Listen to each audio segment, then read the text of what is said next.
Iyalina take. Abba na ga ka shigo kana fara. Wata kwangila da na taɓa baku labarin mai girma gwamna zai bani, an bani ita. So nake kawai ka saya min gida a Dubai. Ni kuma Abba Bugatti nake so ka saya min. Ni private jet nake so ka saya min grade.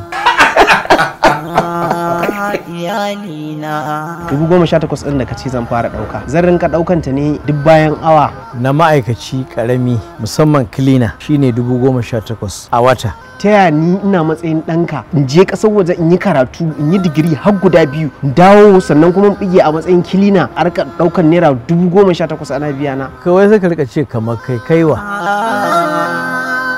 Inda ka da mutum sai ka nemi ka zabga masa maula. Maula sana'a ta kenan, ni da ita nake cin abinci. Ko a mafarki kuka da ni nemi abun bani tun wuri saboda mu rabu lafiya. Na ce ku ne garin nan, ku ne idan binni.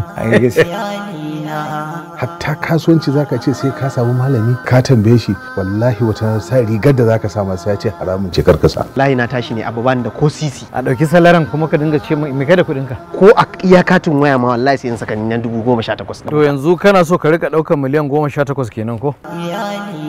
Ai shi talaka ba dan goyo bane. Ka san tsakanin talaka da mai kuɗi ba fa a shiri dama. Duk inda mai kuɗi wuce sai ka ji talaka ya zage shi. In ba aminin ka ba, babu wanda za a je a ci maka mutunci a zage ka ya zo ya faɗa maka. Kyas in naji an faɗa a kanka. Dai ba alheri bane zan zo in gaya maka kuwa.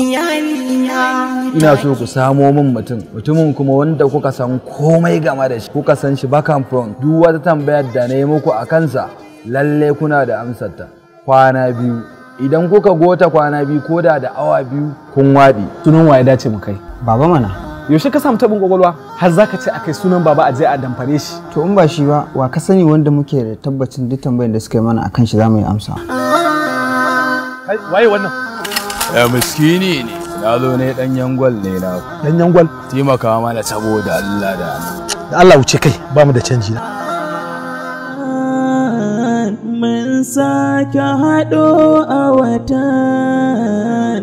watan samun yardar Allah da yawaita ibada dan Allah Ramadan.